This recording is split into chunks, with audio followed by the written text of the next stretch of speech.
여러분, 혹시 AI 때문에 내 일자리가 없어지면 어떡하지? 이런 걱정 한 번쯤 해보셨죠? 근데 최근에 정말 흥미로운 연구 결과가 하나 나왔어요. 이게 우리가 막연하게 생각했던 거랑은 뭐랄까 완전히 다른 이야기를 하더라고요. 그래서 오늘 그 놀라운 신실이 뭔지 한번 제대로 파헤쳐 보겠습니다. 네, 바로 이 질문입니다. AI가 내 직업을 빼앗아갈까? 아마 많은 분들이 마음 한구석에 이런 불안감을 가지고 계실 거예요. 내 직업 과연 괜찮을까? 하고 말이죠. 오늘 바로 이 질문에 대한 어쩌면 아주 예상 밖의 답을 함께 찾아보려고 합니다. 이게 그냥 기분 탓이 아니에요. 실제로 IMF에서 뭐라고 했냐면 선진국 근로자 10명 중 6명, 그러니까 무려 60%가 AI의 직접적인 영향을 받을 거라고 경고했습니다. 이건 뭐 먼 미래의 이야기가 아니고요. 바로 지금 우리 모두의 현실이라는 거죠. 자, 그럼 AI의 영향을 받는다는 게 대체 무슨 뜻일까요? 이 질문에 답을 하려면 먼저 이걸 알아야 해요. 연구자들은 도대체 어떤 기준으로 어떤 직업은 AI에 많이 노출되었다, 또 어떤 직업은 덜 노출되었다, 이렇게 판단하는 걸까요? 그 기준이 바로 AI 직업 노출도, 영어로는 AIOE라고 부르는 건데요. 근데 여기서 진짜 중요한 게 있어요. 많은 분들이 이걸 딱 들으면 이게 높으면 내 일자리가 위험하구나 이렇게 생각하기 쉬운데 그게 아니라는 겁니다. 이건 일자리가 사라질 위험을 말하는 게 아니고요. 오히려 내 업무에 AI가 얼마나 깊숙이 들어와서 활용될 수 있을까, 이 잠재력을 나타내는 지표에 훨씬 가깝습니다. 아주 중요한 차이죠. 예를 한번 들어볼게요. 연구원이나 변호사처럼 주로 지식을 다루는 직업들 있죠. 이런 직업들은 AI 노출도가 높게 나와요. 반면에 농부나 건설 노동자처럼 주로 몸을 쓰는 육체적인 일은 노출도가 낮게 분류됩니다. 여기까지는 뭐 충분히 그럴듯하게 들리죠? 상식적인 수준이니까요. 자, 그런데 말이죠. 연구자들이 이 AI 노출도랑 실제 일자리 수가 어떻게 변했는지를 비교 분석해 봤어요. 그랬더니 정말 충격적인 결과가 나온 겁니다.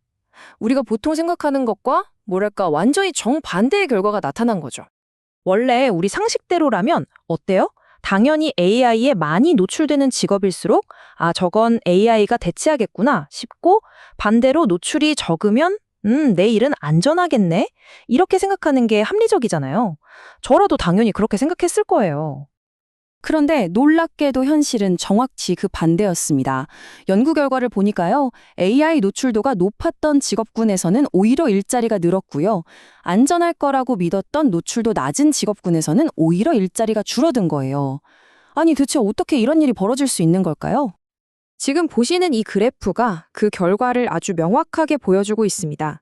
보시면 AI 노출도가 높은 직업일수록 오른쪽 위로, 즉 고용이 늘어나는 쪽으로 향하고 있죠. 반대로 노출도가 낮은 직업들은 왼쪽 아래로, 그러니까 고용이 감소하는 추세를 보입니다. 이건 뭐 우리의 직관이 완전히 빗나갔다는 걸 보여주는 거죠. 정말 좀처럼 이해하기 힘든 결과인데요. 이 미스테리를 풀 수 있는 열쇠가 딱 두 단어에 있습니다. 바로 AI가 인간의 일을 대체하느냐 아니면 보강하느냐, 이 차이입니다. 이 두 단어 안에 이 모든 현상의 비밀이 숨어 있다고 보시면 됩니다. 핵심은 생각보다 간단해요. 어떤 직업에서는 AI가 인간 옆에 붙어서 능력을 몇 배로 증폭시켜주는, 말하자면 슈퍼 조수나 부조종사 같은 역할을 하는 거고요. 또 다른 직업에서는 인간을 그냥 밀어내고 그 자리를 차지하는 자동 기계가 되어버리는 거죠. 이 차이가 일자리의 운명을 가른 겁니다. 자, 그럼 AI 노출도가 높았던 직업들을 한번 떠올려 보죠. 예를 들어 변호사는 AI를 이용해서 수천, 수만 개의 판례를 정말 순식간에 분석해낼 수 있어요. 연구원은 예전에는 상상도 못할 만큼 거대한 데이터를 AI로 처리하고요. 이렇게 AI가 인간의 능력을 엄청나게 보강해 주니까 오히려 그 직업 자체의 가치가 더 높아지고 생산성이 올라가면서 결과적으로 사람을 더 많이 필요로 하게 된 겁니다. 정말 역설적이죠? 이 보강 효과가 어느 정도냐면요. 실제 한 연구를 보니까 AI 법률 플랫폼을 썼더니 변호사가 판례 찾는 데 걸리는 시간이 무려 30%나 줄었대요. 생각해보세요.